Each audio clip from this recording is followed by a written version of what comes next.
What is up, everybody? Welcome to the MMA Engine and welcome to Probability. We're going to take a data-driven look into some props for UFC London. And I was telling Louise before we started, this is probably my favorite show of the week and probably my favorite probability ever because a ton of spots are sticking out. I have a ton of bets on this card already and looking to add a couple more, honestly. So I'm looking forward to talking it through with Weezy. Look at the stats, talk about it with the chat, and see if we can find some spots. So, Weezy, what is up? Are you looking forward to this card as much as I am? Yeah, definitely. I mean, this card is really easy to get fired up for. Great undercard fights, great main card. Going to be in front of a live crowd in London, which always adds a ton of excitement. Whether a live crowd anywhere makes a big difference. I think it brings out violence, and I think it. We got a lot of fighters making, going a long way to fight there. This is one card where if you like betting unders, man, you are going to have a lot of fights to bet on. And I can't wait to share the data with you guys because not all unders are priced equally. Not all of them have the same value. So we got to work hard in order to put in what we need to know into these little prop templates because it will tell us which of these under bets are sticking out like a sore thumb. And we found a couple.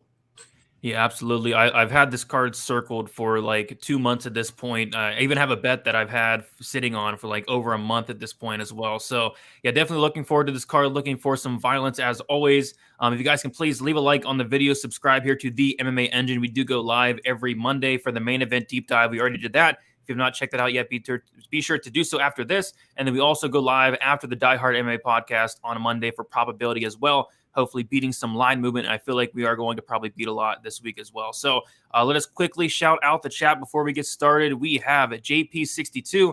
First one in the chat. What is up, JP? We got Kiwi in the chat. Local Man Shakes Fist. Daz Files. Brandon in the chat as well. Andy Mush Pictures. We have...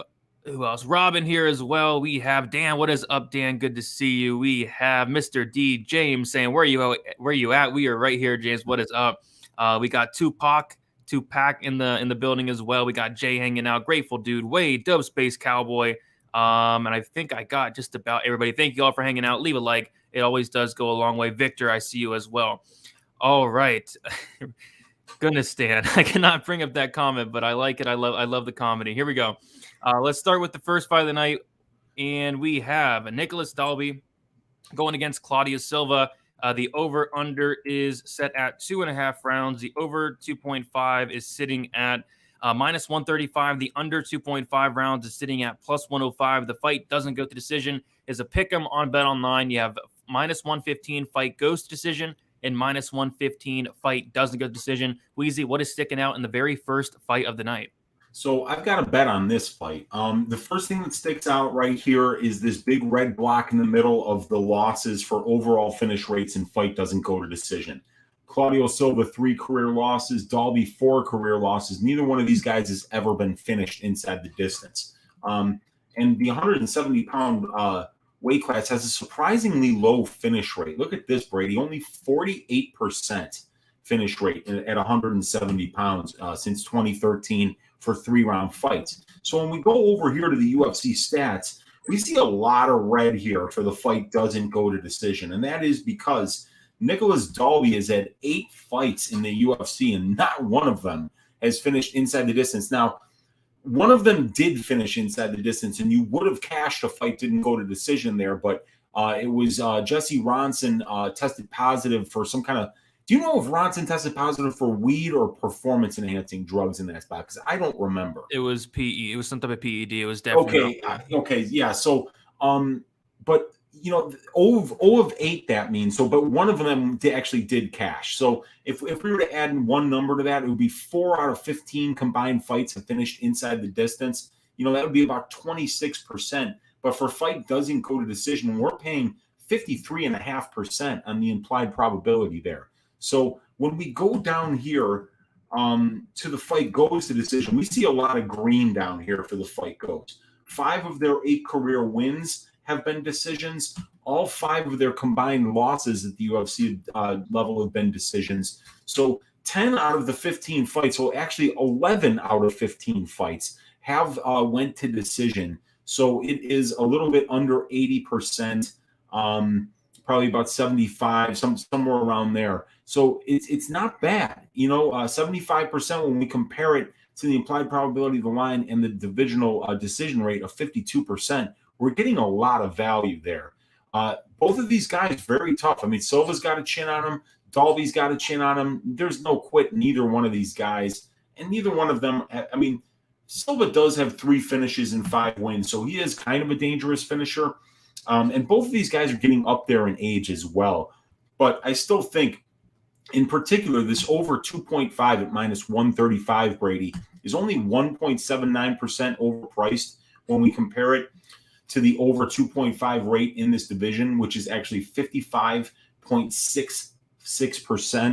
0.56%. So it's only overpriced by 1.79%. But when we go down here to the fight goes to decision numbers, we see we're getting over 20% breaks on both of these numbers when we compare them to that number. So definitely like some fight goes and over 2.5 bets for this fight. Sounds good to me. I think if this fight was to finish, it is probably Silva round 1 submission, which is a plus 1100, but I do lean towards the decision route as well. Fight goes minus 115 on BetOnline. The fight goes on, what is that, Betway minus 125. The over 2.5 especially, I think I'd probably go the 2.5 rather than decision, just in case, Cláudio Silva does gas out to the point where, Dalby can finish him. But, like you said, Cláudio Silva, extremely tough, extremely durable, and Dalby not much of a murderous power puncher. So I think the fight goes is the way to go, over 2.5 especially. And by the way, that over 2.5 opened up at plus 125 as well, went to minus 104, and now it's currently minus 135. I would lean that way as well, Weezy. So we agree on that one.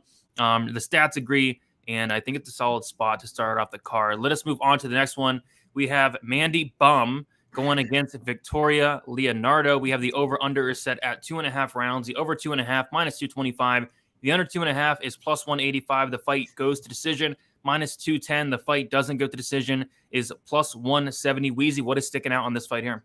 So, we see a lot of green here on the career stats. Victoria Leonardo has been finishing all 4 of her losses, but Mandy Böhm has never been finished. So 4 out of 5 combined losses for these ladies inside the distance, 9 of 15 wins. So on the overall, as pros, we're looking at a 62% finish rate for these ladies combined. And then when we go to the UFC stats, we don't have much here, but we do see that 3 out of their 4 combined fights have finished inside the distance here. Victoria Leonardo's fights all have finished at the UFC level. So, we're seeing a lot of green, which means that the prop template likes a violence back here. The fight doesn't go sitting at plus 170. Now, fights finish inside the distance about 41% of the time for women's flyweights fights for 3 rounds.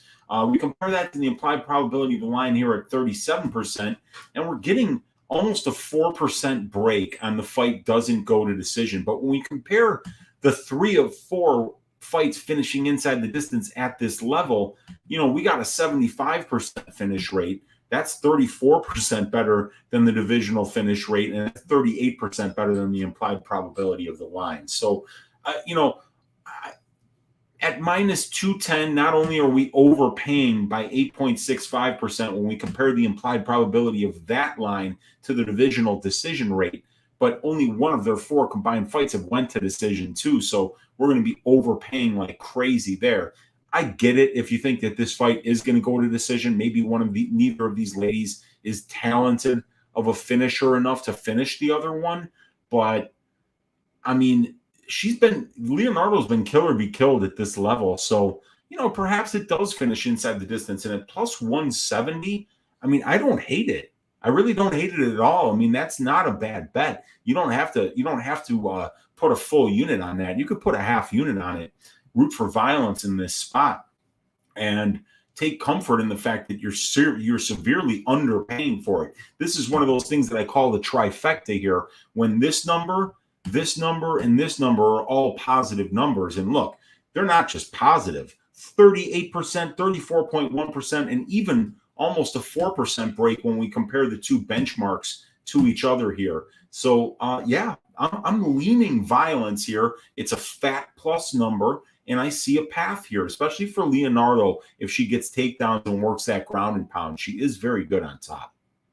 Yeah, it'd be the violence or pass for me. Both fighters really solid finishers. Mandy Böhm, 57% finish rate. Leonardo, 50% submission rate, 63% overall. And then, yeah, like you mentioned, Leonardo's been finished in all 4 of her losses. And then Böhm is her only loss by decision, but she did get hurt like multiple times against Ariana Lipski. I'm actually shocked that Lipski was not able to ultimately finish the fight. Yeah, if Leonardo gets on top of Böhm, yeah, she very well could finish. So I think I'd lean towards violence as well, but honestly, I already have too much money on this fight. I'm not sure if I want to put any more on, but yeah, I think it's a violence or pass for me on that one.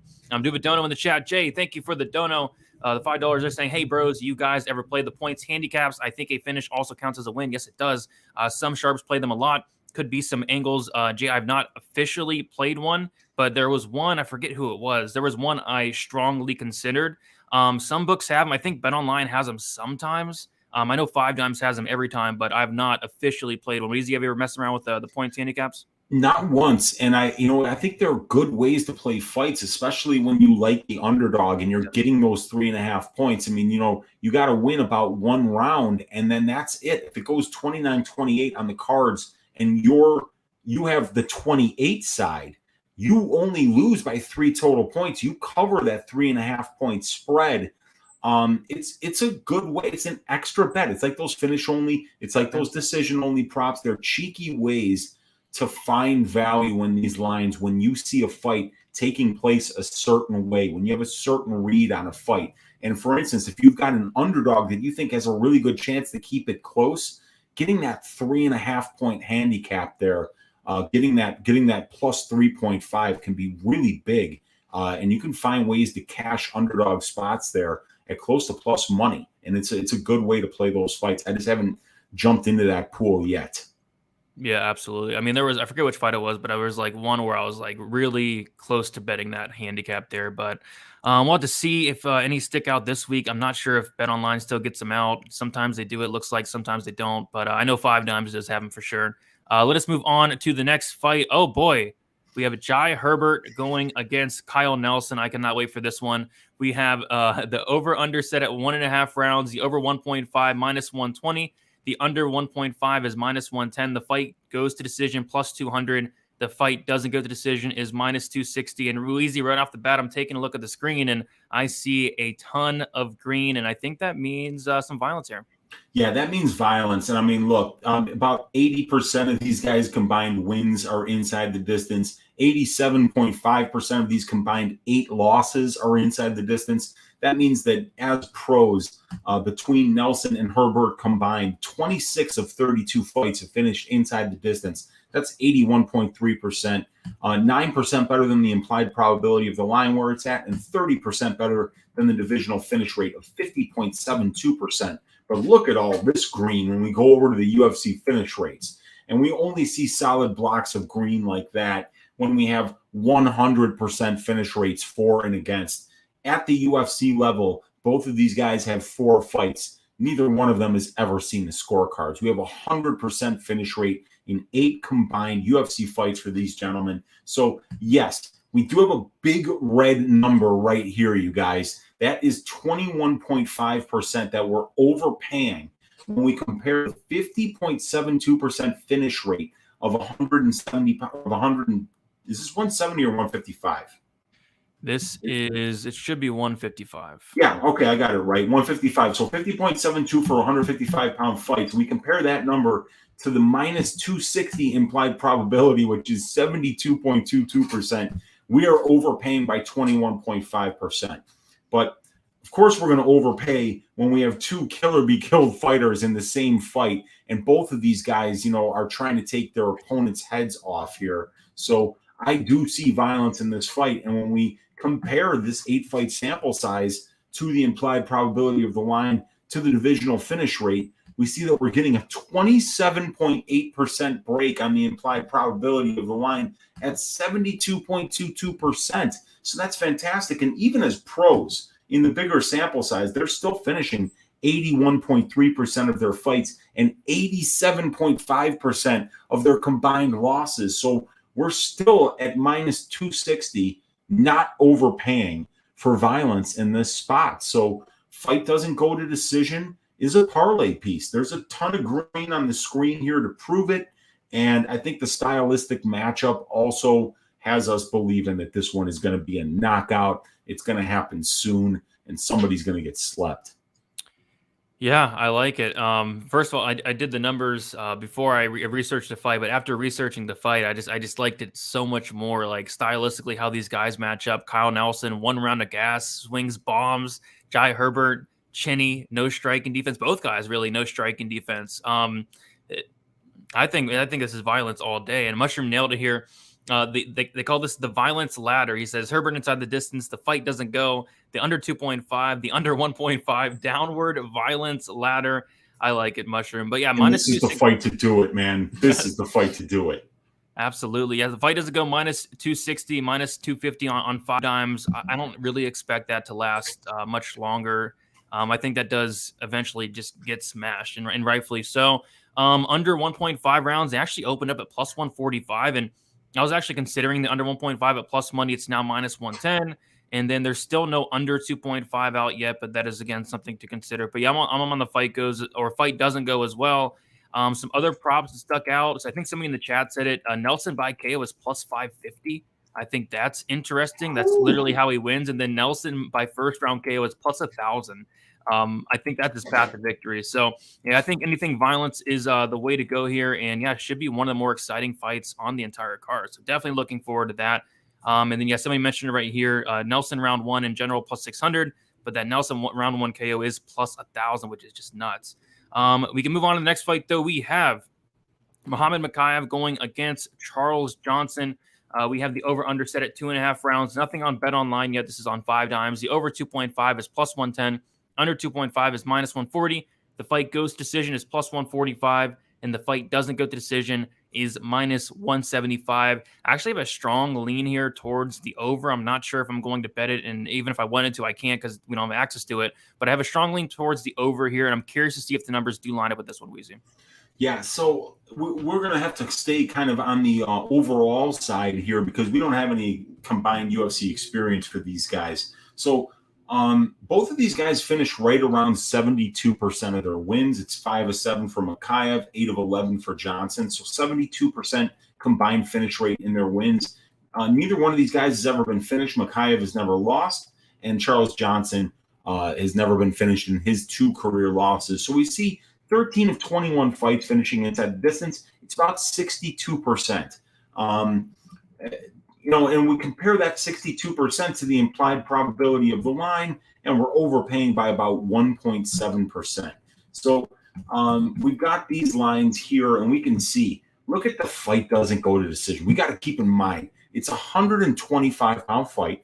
125-pound fights finish less than 40% of the time. So you should always be getting plus money for a violence bet unless it's something that, where it looks like it's either a giant mismatch or it's just 2 kill-or-be-killed fighters. But in this case, we don't really have 2 kill-or-be-killed fighters.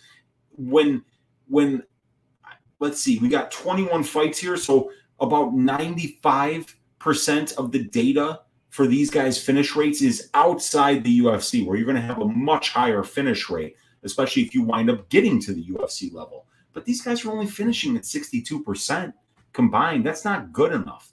So why would you pay minus 175, which is a 63.64% implied probability, when the finish rate at the UFC level for these fights is less than 40%? You're overpaying by 23.72%, and we've only got a one-fight sample size at the UFC level to lean on.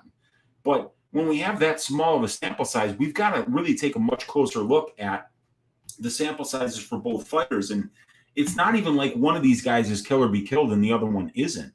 62.5% for Mokaev, 61.5% finish rate combined wins and losses for Charles Johnson. So I don't see enough here in the finish rates at 62% to say to myself, I'm willing to overpay 24% when I compare this number to this number. Let's go back here to Herbert Nelson, right? We're only overpaying by 21.5% here on this number. And these guys have 8 of 8 fights that have finished inside the distance at the UFC level. So that's how we can not only compare the numbers, right, for each individual fight to the benchmarks in that division, but then we can kind of take those benchmarks that we've compared to each other and then put them against the other fights to determine which fights on this card are underpriced.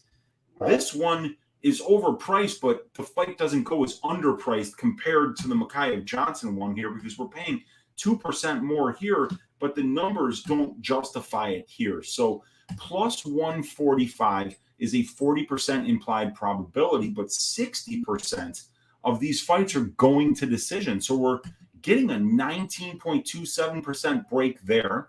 And we're getting a 16% break here for the over 2.5 at plus 110.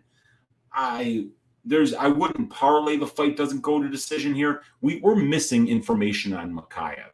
Very new to mixed martial arts, and he's fighting a guy in Charles Johnson who has 5-round experience, LFA champion, a legit fighter who just had a spectacular victory over Carlos Mota Tizil, who is a very, very good fighter. So I'm looking for a fight goes and an over 2.5 bet here. I haven't made it yet because it's not available on my book, Shame Bet Online, but we're waiting for this to come out, and I'm looking to bet it. I'm looking for overs in this one. Yeah, I think it's a good look. Like even the tape lines up. Like Brandon mentioned in the chat, Mokaev has a bunch of amateur fights, 15 decision wins. Like he's not some. Yes, he finished Cody Durden with that knee and submission, but he's not like going out there and finishing everybody. He has a ton of decision wins on his record, and yeah, Johnson is extremely tough to finish. He's been in the 5th round before, no cardio issues, good chin, and his submission defense really impressed me against Brandon Royval as well. So I lean towards the over and the fight goes, which are both plus money here. So I don't mind a shot at that. We'll move on to the next fight, though. We have Jonathan Pierce going against Makwan Amirkhani. This is probably my favorite. Yeah, it's my favorite fight on the prelims. I mean, I cannot wait for this fight. Should be very fun. The over-under looks like it's set at 1.5 and 2.5. On Bet Online, the over 1.5 is minus 175, under 1.5 plus 145, and on 5 dimes they have the 2.5, over 2.5 plus 120, under 2.5 rounds is minus 150. The fight goes to decision is plus 160. The fight doesn't go to decision is minus 200 on Bet Online, but I see better prices. Betway looks like minus 188, and then 5 dimes minus 195. Weezy, what is sticking out in this banger of a fight? Yeah, so Jonathan Pierce is a man of violence here, as we see the 10 of 12 wins are inside the distance, 3 of 4 losses inside the distance. So over 80% of his 16 career fights have finished inside the distance. Not quite as high here for Amirkhani at 66.7, but 72.5% of these guys combined fights are finishing inside the distance. We like seeing those green numbers here, but we've got a good sample size here at the UFC level, so let's examine that. 8 of their 11 combined wins inside the distance, 3 of 6 combined losses inside the distance. So that is about a 65% combined finish rate for these two guys. The implied probability of minus 200 is 66.67%. So we're overpaying here by about 2%. But when we compare these guys to the divisional finish rate in the UFC at 145 pounds, which is only 43%, we can see that these guys together are finishing at a much higher rate than the aggregate 145-pound rate here. So they're both really good finishers. And then we've got a couple of stylistic things, right, that lead us to look at violence here. Jonathan Pierce puts himself in bad spots. Doesn't have particularly great striking defense. He has good submission defense, but boy, if he doesn't get put into way too many deep submissions for my liking. A couple of really close calls there against Christian Rodriguez. And, and he does block punches with his face. So you could see Pierce maybe getting finished here by Amirkhani. And because he puts himself into chokes, Amirkhani's front choke series is really good. But then on the other side, we've seen Amirkhani slow down severely late in fights because his path to victory is not really with the striking. It's with wrestling. He's got to get his opponents down, work his submission game in order to be successful. that's an exhausting game plan to have to push for a full 3 rounds, especially when you're out partying all the time. So Amirkhani does not have a great gas tank. And if you don't have a good gas tank against Jonathan Pearce, you are going to get straight up drowned late in fights. This man is a master at breaking people that don't have great conditioning and don't have great takedown defense. And you know what? Makwan Amirkhani doesn't have either. So this number here, 64.7%, we're only overpaying by 2%. We are finishing at a 21.5% better than the benchmark, but we are overpaying by almost 25% when we compare the divisional benchmark to the implied probability of the line. So we do have to tread lightly here, but I have no problem with using this fight as a parlay piece at minus 200 because while we're overpaying by 2%, I just love the stylistic matchup here of either one of these guys being able to get a finish due to the weaknesses of their opponent. So definitely like this fight doesn't go to decision, but leaning on it more as a parlay piece because it is still a little bit juiced, a little bit overpriced here. Yeah, absolutely. And I think there's like other ways to play this. Like I bet the Makwan submission round 1 plus 800. I think you did as well. I think that's a phenomenal look. I think that's literally how he wins. And then I'll also be looking at the Pearce round 2, the Pearce round 3. I think you can do stuff like that. I'll be honest, I'm not too excited about the minus 200. I mean, I think the fight does finish, but 5 times open if the fight doesn't go up minus 145. Again, I wish I had a 5 times account and went to minus 155, and now it's minus 195 there. So yeah, money is pouring in on this fight goes, or fight doesn't go, and rightfully so. Yeah, stylistically, how it matches up, Jonathan Pearce does put himself into a lot of bad spots, and Makwan is going to be super live round 1. That's why I did take a small shot on that Makwan round sub prop. But I listened to the Jonathan Pearce interview, and you can't take a lot of interviews, but I really liked what he said. He said once he slows down, it's over. He's going to drown him, and he's actually predicting a second round finish for what it's worth. So, and I agree. I mean, I think if Makwan does slow down, that's when Pearce turns up. And Makwan has shown cardio issues, and that's not going to cut it against a guy like Jonathan Pearce. So stylistically, especially Makwan round 1, Pearce round 2, and round 3. I don't hate the fight doesn't go to decision, but just wish it was a little bit better of a price there. But yeah, I'll be playing violence one way or another, whether it is the fight doesn't go, the under 2.5, the Pearce round 3. I think there's a lot of ways to play this fight. But yeah, should be a really fun one. Let us move on to the next fight we have. Nathaniel Wood going against Charles Rosa. We have the over-under set at 2.5 rounds. The over 2.5 is juiced to minus 205. Under 2.5 rounds is plus 165. The fight goes to decision is minus 180, and the fight doesn't go to decision is plus 150. So this one is kind of tricky to an extent because both guys are actually really solid finishers. We see Nathaniel Wood with an 82% finish rate, Charles Rosa with a 78% finish rate. The problem I have is Charles Rosa is just, it's nearly impossible to finish him. We've seen guys like Derek Minner, Bryce Mitchell, even TJ Brown were not able to submit him. They got him to some very bad spots. Like Charles Rosa, I'm convinced this guy just cannot be submitted. On top of that, this guy has a great chin on him. So I think Nathaniel Wood wins. Obviously, he's a minus 600 favorite. And I think he does win by decision here. Could he finish Charles Rosa? I'm not so sure. It's just so tough to finish him. But I kind of lean the decision route, but I don't really want to lay minus 205, minus 180 on this fight goes to decision. I'm curious to see what the numbers say on this one, Weezy. Yeah, so I mean, we can see that they are great finishers. Combined 80% finish rate in their pro wins, and Wood has been finishing 4 of 5 losses here. So combined 5 of 12 losses have finished inside the distance. So 70%. We see a couple of big, thick green numbers here for the fight doesn't go. But then when we go over to the UFC level here, we kind of see some yellow here, and we see we're getting a little bit of an edge here for fight doesn't go at plus 150, but we're overpaying by 4.3% when we compare that 39% finish rate to the 43% finish rate of this division, which is 145.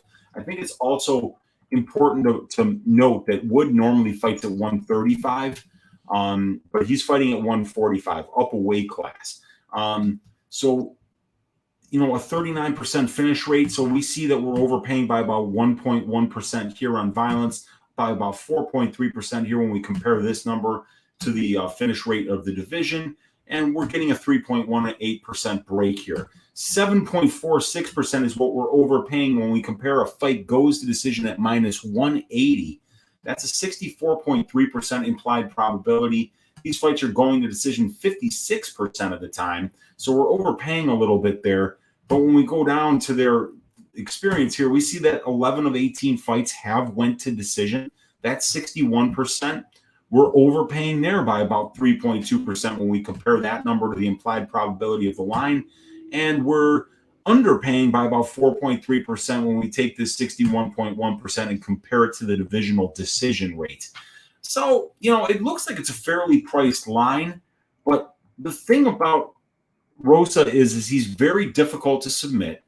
And then I've got to kind of figure that a guy coming up a weight class who isn't going to be as big as Charles Rosa is going to have to finish this guy and, do it via knockout, which we really haven't seen. I mean, I think that Wood's fights have been subs, right?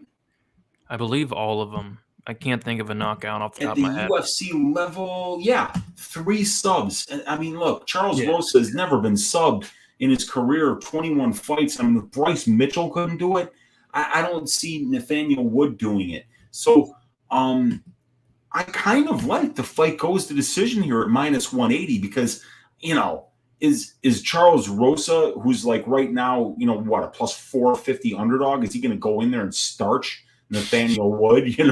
I mean, I doubt it, right? So minus 180 feels pretty good. But you know what I'd rather do, Brady? I'd rather get Nathaniel Wood by decision here, which is going to be cheaper than minus 180. And it kind of leaves out the possibility that Charles Rosa finds a way to win minutes here. I'm not sure how he does that. So instead of going fight goes to decision, I think I would rather go Nathaniel Wood by decision. Yeah, 100%. And I'm curious to see what FanDuel and DraftKings put out that Wood by decision. I was hoping for plus money. Looks like a book has it at minus 110. I think that's a lot better than the minus 600 Wood is at this point. So yeah, Wood by decision, near plus money. I think I would definitely look at that way. Not going to mess around with the time props here. I think the fight does go to decision. I think Wood wins by decision. Charles Rosa, this guy, it's just so tough to finish him, so I don't really see it. So give me a Nathaniel Wood by decision, I think, is probably the best look here. All right, we'll move on to the next fight. We have Marc Diakiese going against Damir Hadžović and Weezy. I'm going to refresh. Yep, we need to shame these bookies because this fight's been announced for how long, and they don't have any props out. So let's get a shame going. Shame. We need the we also need the chat. Come on, guys. Yes. Shame. Shame the books because it's Monday night. They know that probability has been changed to Monday nights. We need these lines out. This fight was announced months ago, and it's not even like a trap line that they're going to get smoked on one way or the other. Why isn't this out yet? Shame. Thank you, chat, by the way. We got the greatest chat here at the MMA Engine. Going out there in the business right now. They are shaming these books, and they absolutely deserve it. You all deserve it. Shame. I have good news. Really? I do see, I'm checking Bovada. I do see they have something. So we have something to work with here. Okay. So they have the over-under set at 2.5 rounds. The over 2.5 rounds is minus 120. The under 2.5 rounds is minus 110. So about a pick 'em here for the over under 2.5. So at least we have that to work with. Thank you, Bovada. Okay. No shame on you. Yeah, that's good. That's good. Thank you, Bovada, for getting that out. So at least we've got something to work with here. So let's look at these UFC numbers. Sorry, my bad there. So we've got 8 of their 19 combined UFC fights have finished inside the distance here. So that is going to be 4 of 8 for Hadžović and 4 of 11 here for Marc Diakiese. So that's a 42% finish rate. We're looking at an under 2.5 at 52.38%. So we know that 50.72% of fights finish inside the distance and that 46.54% finish under 2.5, Brady. So if we know that the difference in percentages here is about 4.2%, if we were to add 4.2%, or I'm sorry, subtract 4.2% from this under 2.5, we could look at a fight doesn't go to decision here, probably at about plus 110. And if that's plus 110, we're probably going to get minus 135 or so. So that's just me kind of just doing it off the top of my head. And, these numbers are lining up kind of. Maybe I might be a little bit off here, but we could see here some orange, like that at minus 120, minus 110, it's kind of priced fairly. But if we go down here, we see that we're getting just a tiny bit of a break here, 8.6% better than the divisional decision rate. And it looks like the violence bets are priced a little bit better than the over bets if we compare the benchmark to the implied probability of the line. Stylistically, Diakiese versus Hadžović. I mean, I'm thinking that it probably goes to decision because the way I see this working out is Damir Hadžović has really bad takedown defense. And Diakiese has done a really good job of using his wrestling and his top control to win minutes when he's uncomfortable on the feet. And because Hadžović is going to be more comfortable on the feet than on the ground, I think Diakiese is going to take the easy way out. I think he's going to get takedowns. And I think he's going to probably, win a decision here. So over 2.5 at minus 120 is certainly not overpriced here, only 1.09 overpriced. And, if we look at the fight goes, we can see that that's not particularly overpriced here. As we see some light green mostly here. I guess I'm leaning over here, but we don't have all the lines out yet. I'm just guessing at what the fight doesn't go and fight goes would be opening at. But yeah, it kind of feels like a stay away. I might be playing Diakiese by decision or Diakiese round 3 decision here, because I think he's probably going to use his wrestling, and when he does that, he's not really finishing fights. Yep, you took the words right out of my mouth. I think Diakiese round 3 decision is definitely a look, especially if he wrestles clear path to victory there to do so. The reason I would not go the full fight goes is because Hadžović does slow down a ton. And I could see that round 3. So shout out to Mushroom. He loves those round 3 decisions. I think that'd be the way to look. But Diakiese by decision, my goodness, it's plus 175 on 5 dimes. The guy's a minus 340 favorite. I think that's interesting. But yeah, the Diakiese round 3 decision, I think it covers you if Hadžović does slow down, kind of like how I expect him to. So I think that's the way I'd look. And I guess I'd lean over, but I don't really have a strong lean on that one way or another. But we can move on. And we have the featured prelim.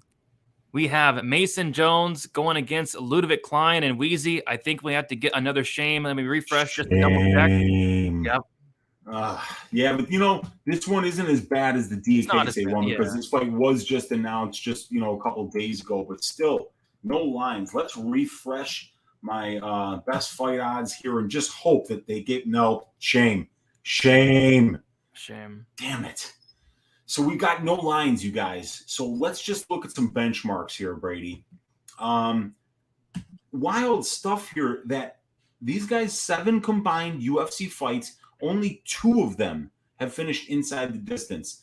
Now, one of them was in no contest. So it's kind of like 2 of 6 finished inside the distance, 33%. 4 of 6 went to decision. And then that one no contest is when you have a could not continue, usually that's just a wash, right? And you wouldn't cash an under bet there if I'm not mistaken, right?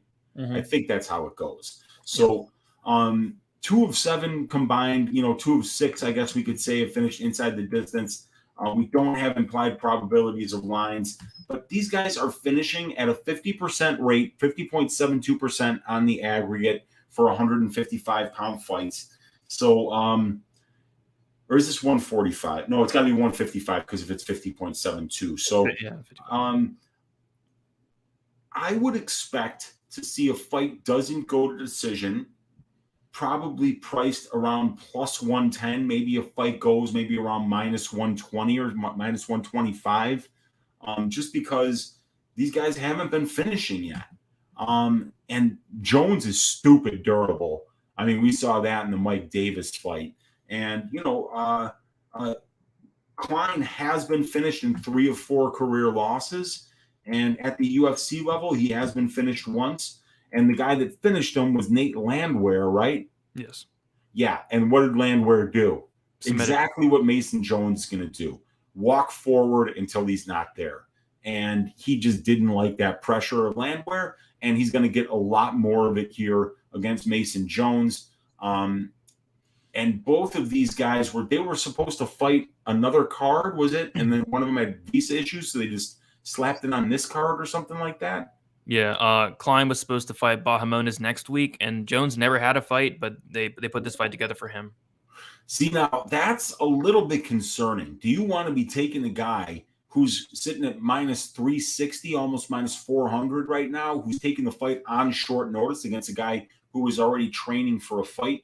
It might be a little bit much, especially with the style that Jones pulls. If he's not, in fight shape, he may not look as good as we expect him to look here. But, at the same time, man, I wouldn't want to get in the way of this guy at the way that he's been fighting. And I can't wait to see him fight again.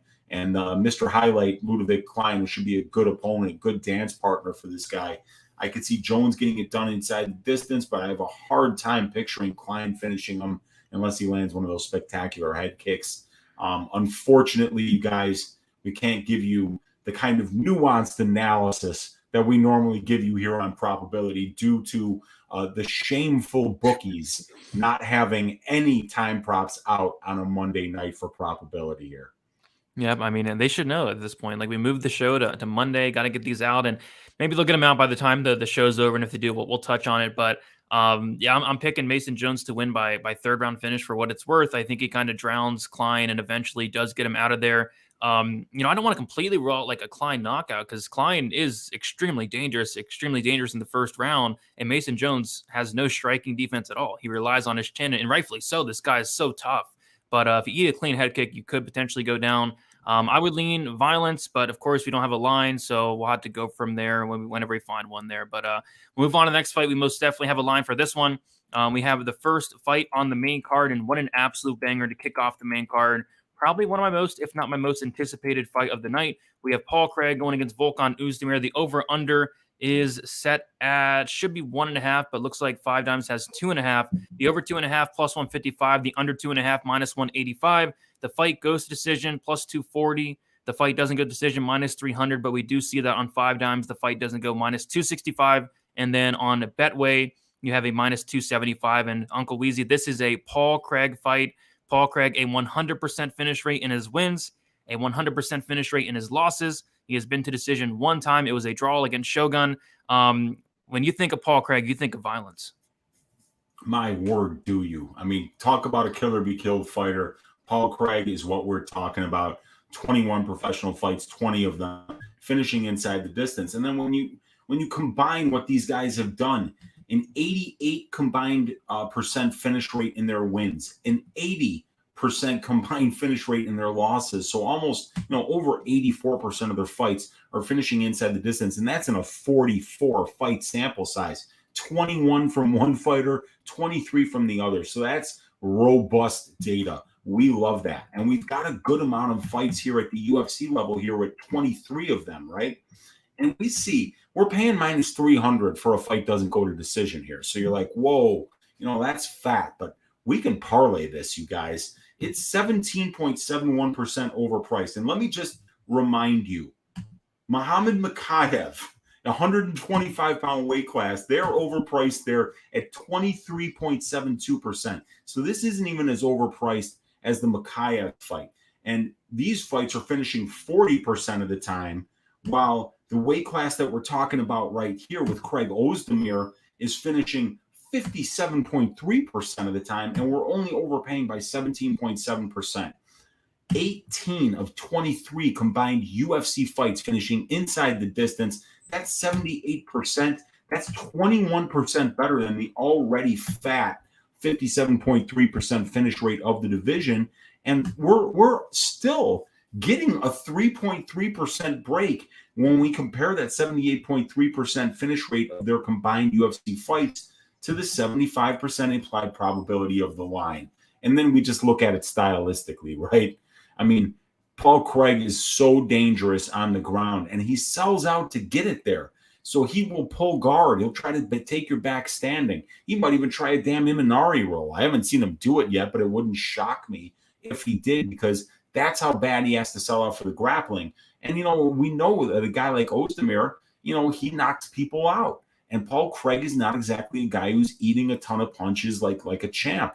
This guy can be knocked out. He's been finished in 100% of his losses. So this is a great violent spot. At minus 300, it's probably not something you want to be betting straight, but we can absolutely parlay this one, put it in the PP. It is a great spot, and I don't see this. I mean, I see this fight probably finishing inside the distance 8.5, 9 out of 10 times, which means that there's still a little bit of value here left at it, and then we can find a couple other spots to parlay it with. Yeah, I thought, 8 out of 10 times seems fair, but you can even make it 8.59, like 80% minus 400 seems fair. But yeah, this is a spot that I did play straight at minus 260. And then, that line's still out there on some books, like minus 265 on 5 dimes there.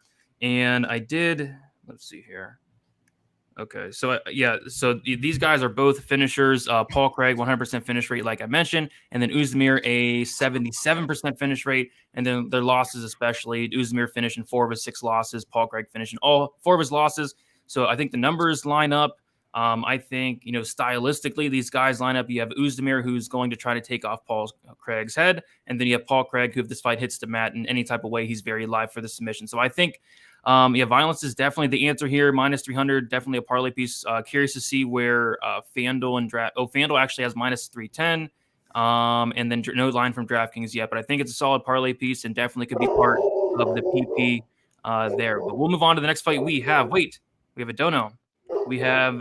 Let me pull it up. We have Kiwi with the dono. I'm trying to reach it. There we go. Kiwi with the dono. $10 saying shave. Agreed, Kiwi. Appreciate you for the $10 dono. I agree with that shame there. Thank you, all Kiwi. Right. Yes, sir.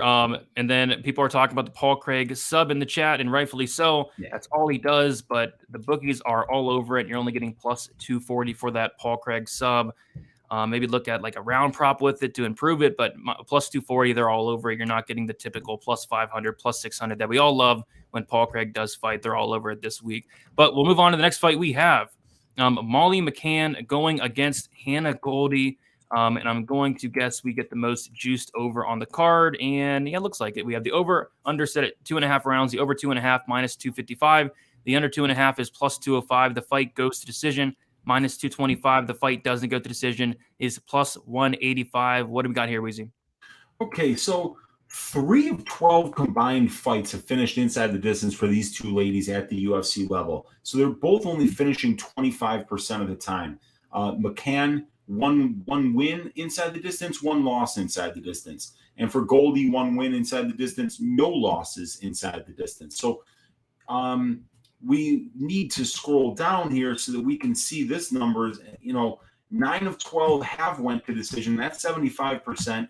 That's 16% better than the divisional decision rate, which is 59%. And it's 5.8% better than the implied probability of the line, where it's sitting here at 69.23%. So, fight goes to decision here is not a bad spot. And frankly, the over 2.5 at minus 255 would be an even better spot, in my opinion. And here's why. If we compare this number to this number, right, that is about 2.6%.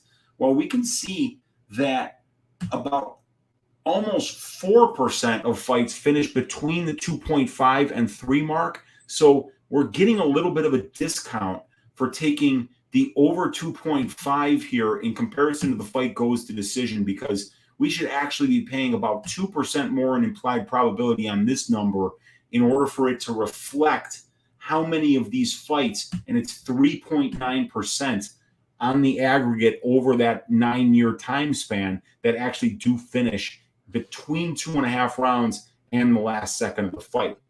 So while I like the minus 225 as a potential parlay piece, I like the minus 255 even better as a parlay piece because it's just a little bit better priced in comparison to the minus 225. Yep, I think I would lean that over 2.5 as well. Definitely very chalky, but I mean, rightfully so. Could definitely be a parlay piece. Yeah, Molly McCann, not much of a finisher. I know she finished, man, Luana Carolina with that. I thought Luana Carolina was dead, man. Luana Carolina was just laying there. Her eyes were rolled back for a couple minutes. That was brutal, but it's just hard to predict something like that to happen again. So I think McCann by decision to improve the crazy minus 400. McCann by decision is minus 130, minus 135. Like, that's not terrible. Rather than laying minus 400 on her, I think the McCann by decision could be something to definitely look at. But yeah, the over 2.5 as a parlay piece. The fight goes to decision. I just don't know how there would be a finish in this fight. I don't know. I think this goes to decision more often than not. So leaning decision on this one. We'll move on to the next one. We have Nikita Krylov. And wait a second, Brady. Let me just say, though, the one thing you have to worry about if you bet fight goes to decision there is if Molly McCann looks like she came out sniffing 33 grams of cocaine in that fight. I mean, against Luana Carolina. I mean, like that home crowd had her so hopped up, had her so crazy. I mean, I've never seen her perform like that. So that's the one thing you got to worry about here if you're betting these overs. Does Molly get launched into orbit by the crowd again and just absolutely go out there like a Tasmanian devil and shave this young lady's ass as if she owed her money and was talking shit about her mom? That is true. That is scary because she could come out there like that and like let off on a big combination like she was doing against Carolina, and maybe the ref stops it. So yeah, that could be a concern as well. But yeah, I think under normal circumstances, it'd be like a bet here for me. But yeah, with that London crowd, with Molly McCann, probably coked up, seems like at least. I think I would just probably pass or just look at the McCann by decision. But next we have a very tricky one here, Weezy. So we have Nikita Krylov going against Alexander Gustafsson, and I was taking a look at some numbers for the finish rates about a week ago, and this was a fight that did make my list as the fourth best violent spot, at least in terms of the numbers, but just such a tricky fight to call in general here. We have Gustafsson, who we have not seen fight in 2 years. He's coming off of back-to-back 3 finish losses in a row against John Jones, no shame in that, Anthony Smith, a little bit of shame in that, and then a 50-year-old Fabricio Werdum at heavyweight. And then we have a guy, Nikita Krylov, who this guy's like a 94% finish rate. This guy's an all-out finisher, and he can be finished as well. So, the violence numbers 100% line up on this fight. It's just such a weird fight for me that I don't know if I want to get too invested, but we see the over-under is set at 2.5 rounds. The over 2.5 rounds is plus 105. The under 2.5 is minus 135. The fight doesn't go to decision, only minus 170, which is kind of nuts for these two. And the fight goes to decision is plus 140. And it looks like on FanDuel, they opened up the fight doesn't go at minus 280. It's now minus 215. And on 5Dimes, they actually opened up the fight doesn't go at minus 115, and it's minus 175. So right now we're about minus 170, minus 175 for that fight doesn't go. And I would have to lean violence just with these violence numbers of these guys. Like, both these guys are finishers. Both these guys can be finished. It's just, I don't know if it's a fight I want to put my money on. Yeah, I mean, but the numbers are begging you to, right? Yeah. Let's look at Nikita Krylov, a man of violence, Brady. 26 of 27 wins inside the distance, over 96%. 7 of 9 losses inside the distance, that's 78%. 33 of 36 combined fights finishing inside the distance, 92%. And then Gustafsson, 76% finish rate in 25 fights for and against. So you combine the numbers, it's the biggest sample size that we've seen so far on this card. 61 fights, 52 of them finishing inside the distance, 85%.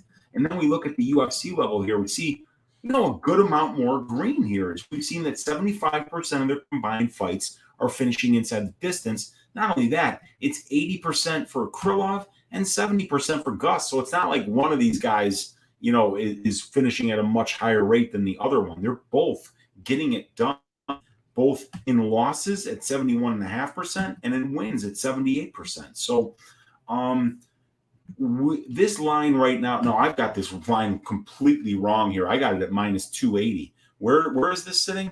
Minus fight one doesn't go? Minus 170. Man, and what fight goes? Oh my goodness! Wow. Oof. Yeah, that changes everything. Fight goes is what? Fight goes plus 140. Nope. That's what I thought. Yeah, and then do we have a 2.5 or a 1.5 here? Under 2.5 minus 135, and then the over is plus 105. Plus 105 and minus 135 for the under. Yes, sir.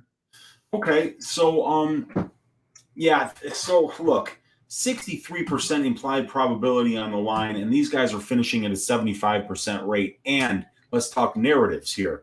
Yes. Alexander Gustafsson finishing his last 3 fights, didn't even feel like cutting down 205 in his last fight and did not look good. Haven't seen him in 2 years. So we don't know if Alex is just coming to collect a show check here and go home.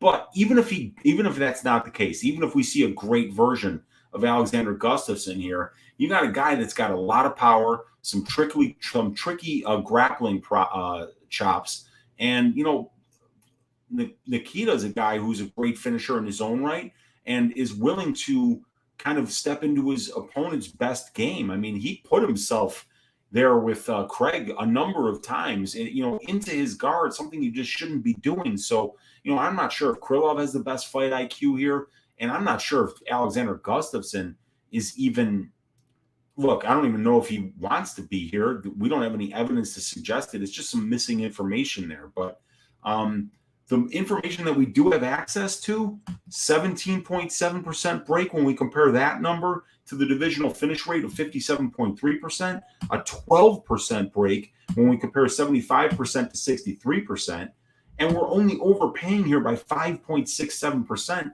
And let's not forget, this thing opened where? Minus 280? Yeah, minus 280 on FanDuel Sportsbook. At that point, I was like, I'm okay. But minus 170, it's intriguing.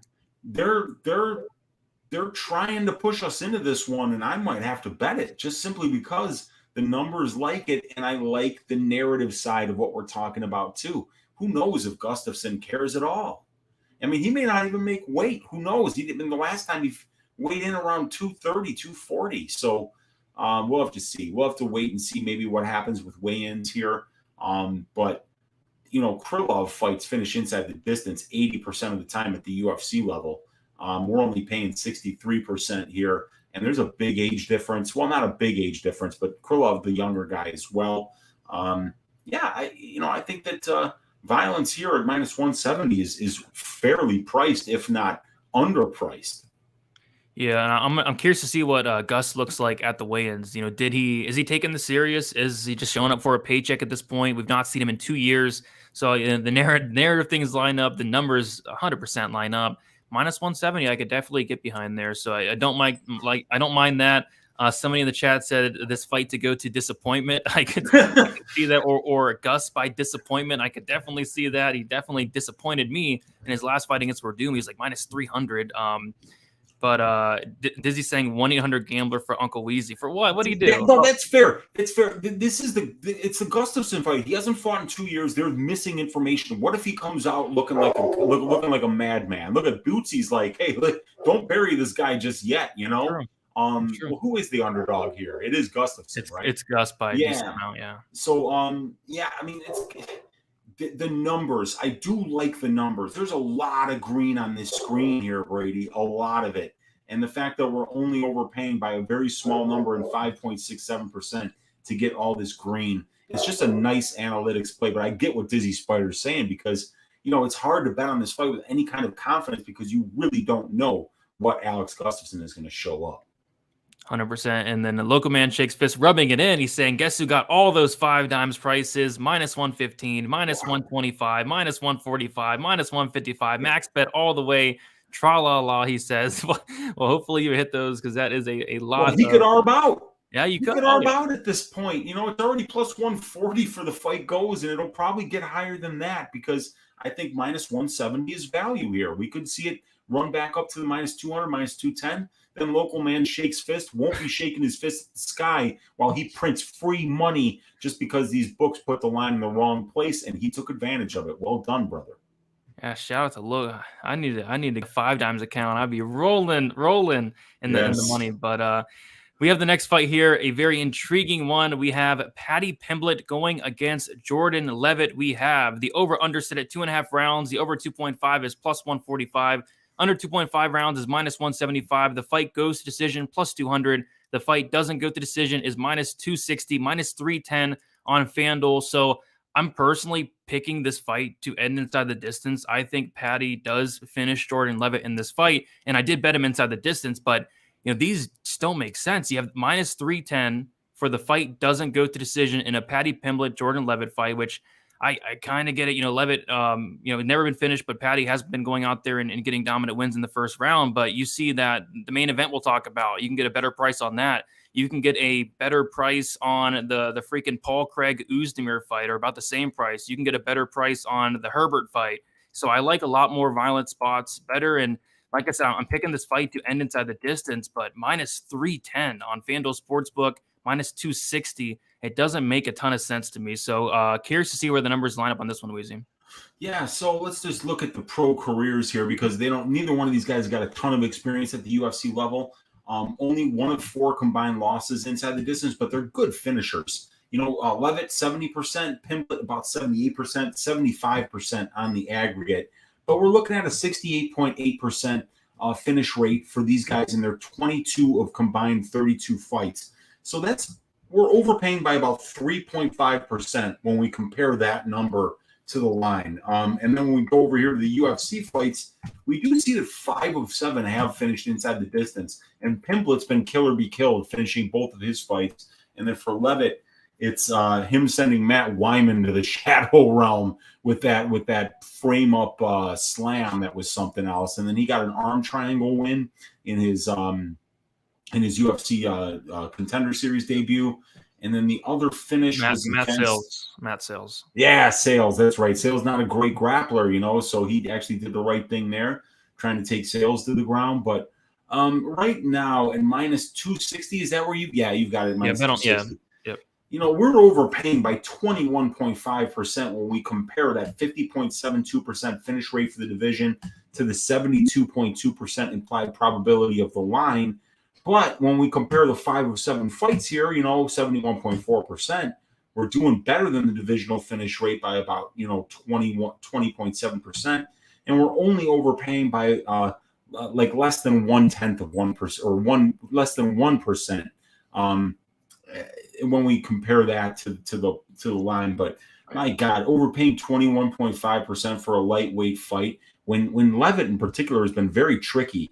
I mean, if Paddy starts throwing those crazy combinations, trying to take Leavitt's head off, Leavitt's going to drop down and double leg him, But with this crowd, with Leavitt, really kind of lacking in the striking and maybe having to really sell out for the grappling and the high pace of the fight, I could see this one finishing inside the distance.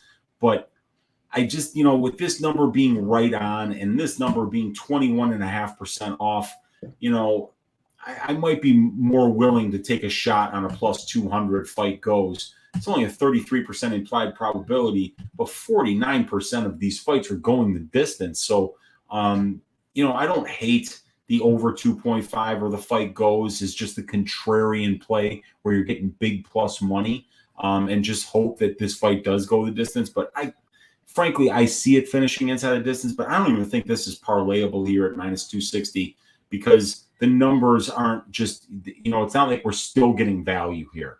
We're about paying on, but the problem is we've only got a 7-fight sample size here. And, it's harder to get finishes at the UFC level. So, this is probably a stay away from me. Yeah, absolutely. I mean, if anything, if I was forced to bet the fight doesn't go or goes, I'd probably take a look at that plus money on the fight goes. But kind of like the Molly McCann fight, man. I mean, imagine the crowd for Paddy Pimblett in this fight. He's going to have the crowd behind him. He's going to go out there and fight like he's coked up as well. He's going to try to take off Leavitt's head, and he very well could. I mean, he's a much better striker here. So, instead of betting the fight doesn't go at minus 300, I did bet Pimblett to win inside the distance around minus 125. I think he does finish Leavitt here. And then Dizzy saying, what about Paddy blowing up after the last fight? You see him shoving the pizza and burgers in his mouth after the win. Dizzy, I say you go look at my Twitter and take a look at my latest post. I'm actually worried about Jordan Leavitt being the one that is going to miss weight. If you go look at my last post on Twitter, you'll know exactly what I'm talking about. Weezy knows, right, Weezy? Oh, God, do I know. You got to check out that post. I'm not going to ruin it for anybody. go to DFS_numbers on Twitter, and it is absolutely delightful. Lou saying, don't look at it. Yeah, Lou, don't listen to Lou, man. Some people were upset with they were upset I made them look at that. My Twitter is DFS_numbers Mr. D. But I'm not worried about Paddy Pimblett. I mean, that's what he does. He stuffs his face. He gains 50 pounds. He loses it. I saw a picture of Paddy a couple days ago. This guy is in some seriously good shape. So for what it's worth, and then Jordan Leavitt, I don't know. I'm kind of concerned about him making weight at this point. Leavitt has been doing too many squats, Brandon says. All right, I think it's time to move on to the next fight. We have the co-main event. We have Curtis going against Jack Hermansson. Can't wait for this co-main event. We have the over-under is set at 2.5 rounds. The over 2.5 -118. Under 2.5 -112. The fight goes to decision plus 115. And the fight doesn't go to decision is -145, which is interesting, Weezy, because I remember, and the reason I remember is because it wasn't too long ago, Chris Curtis against Rodolfo Vieira. What was the fight doesn't go? -800 on it was -900 on FanDuel Sportsbook. It was absolutely crazy. And I'm still angry at myself for not betting that because the analytics were screaming that fight goes to decision. And it was because of this number right here. Before that fight, Chris Curtis, 19 of 36 fights and finished inside the distance, just about half, and then you're going to pay 90% for a fight doesn't go to decision when you got a guy with a 36 fight sample size whose fights are finishing at just over a 50% rate. It was a screaming fight goes to decision bet, and you would have only had to bet a quarter of a unit to win 1.25. I'm angry that I didn't do that. But now it's like the pendulum is swinging all the way back the other way here, and we might be getting some value on some violence this time because the recency bias is that Curtis's last fight went to decision and Hermansson went 5 rounds with Strickland. But we do see here over a good career sample size for these two guys, Brady, 66 total fights, 40 of them have finished inside the distance. That's just under 61%. And at the UFC level, we see some green here on the violence side. 12 of 18 fights finishing inside the distance. That's 66.67%. That is 11.2% better than the divisional finish rate. And it's 7.5% better than the implied probability of the line at -145. That is a 59.18% implied probability. 55% of middleweight fights are finishing inside the distance. And we got a live crowd. And we got Chris Curtis taking this fight on short notice. And he's coming off a wrist injury, which may not even be entirely healed yet. Very interesting fight, but the prop template at this point is liking violence on this one quite a bit. We might be getting a little bit of a discount here. Yeah, and even stylistically, right? Like Jack Hermansson, although he has been knocked out twice against some very heavy hitters. I want to say it was against Thiago Santos, I believe, in the Jared Cannonier. So he can be knocked out, and then Chris Curtis is typically a tough guy to finish. But if Jack Hermansson gets on top of anybody, this guy is ground and pounds, vicious. He has a great submission game as well. So stylistically, I don't mind it as well. So I think I would as well lean towards that fight doesn't go to decision at -145, especially considering in the last Chris Curtis fight, we had to pay -900 for it on FanDuel Sportsbook, which was just insane. So I think I would lean violence as well at -145 there. I was just going to double check Bovada to see what they had. Bovada has, I can't even find it. So Bovada has the fight doesn't go at -155. So it looks like best line out there is -145 on Bet Online. So it could be something to look at there. All right, main event time. I'm definitely looking forward to this one, Weezy. We have Tom Aspinall going against Curtis Blaydes. We talked about this one on our main event deep dive, which, by the way, guys, if you have not seen that yet, go check it out after this. But we have the over-under is set at 3.5 rounds. The over 3.5 is +145. The under 3.5 rounds is -175. The fight goes to decision +230. The fight doesn't go to decision is -290. -260 on FanDuel. Looks like money's starting to pour in on this fight. Doesn't go to decision. Kind of like what we talked about on the main event deep dive there. So Weezy, on June 5th, I did bet the fight doesn't go at -168, and that was there all the way till June 17th. So it was there from the 4th of June to the 17th. It was there for about 14, 13 days. Went to -172. That was there for like a couple weeks, and then went to -182, went to minus 210. And then last night went to minus 182 again for like a couple minutes. And then now it's currently sitting at minus 260. And I expect that to keep getting wider and wider and wider. So when I ran the numbers for these violence props, this was one that stuck out the most. We had Tom Aspinall with a 100% finish rate in his wins, and he has been finished in his only loss. The other loss does come from a DQ. And then you have Curtis Blaydes, who has been finished in all 3 of his losses. On top of that, factoring in that Tom Aspinall has never seen the 3rd round, never seen the 4th round, 5th round, and this is a 5-round fight. And I cannot wait to get into these 5-round analytics because it just makes me like my violence bet even more, Weezy. Yeah, so that's what I've got up on the screen for you guys right now is the 5-round analytics here. And if we kind of just crank this up so you guys can see, I've got all these highlighted here. And we see that, this is the fight that ended the quickest. It was Ngannou versus Velasquez, 26 seconds. And we can see all the way down here that all the fights that did go to decision, finishing with Ngannou versus Cyril Gane. But there have been 61 heavyweight fights that have been 5 rounds in the UFC, 61 of them since 2013. We've had 48 finishes inside the distance in these 5-round heavyweight fights. So the divisional benchmark for this division in a 5-round fight, Brady, if you could get your calculator out and find out what 48 divided by 61 is, we can take a look at this prop template now. 78.6. Wow. 78.6. And here, even at minus 260, right? When we compare the minus 260 implied probability of the line, it's 72.22%. And and these fights are finishing at 78.6%. So that is actually a 6.6% break that we're getting over the implied probability of the line. So 6.6% break there. And then if we compare their 14 of 20 fights finishing inside the distance at the UFC level, that's 6.3% better than the implied probability of the line. And it's 2.2% worse than what we're paying here at 72.2%. So we're actually getting a nice little break here at 6% here and at 6% here and only a 2% overpayment here. And we've got a guy in Tom Aspinall who at the UFC level, all 5 of his fights have finished inside the distance. And as a pro, 14 of 14 fights have finished inside the distance. It's only showing 13 of 14 here because one of them was a disqualification. But he's a killer-be-killed fighter. So we love that for violence. And then if we compare that 5-round benchmark of 78% to the 72% that we're paying here, that's a break. And Tom Aspinall has never even seen a 3rd round in his career. And this is a 5-round fight that does promise to have quite a bit of grappling in it. And both of these guys have shown power in their hands recently. This is the best bet of one of my favorite bets of the year. Fight doesn't go to decision for this fight is an absolute must for a parlay piece here. Yep.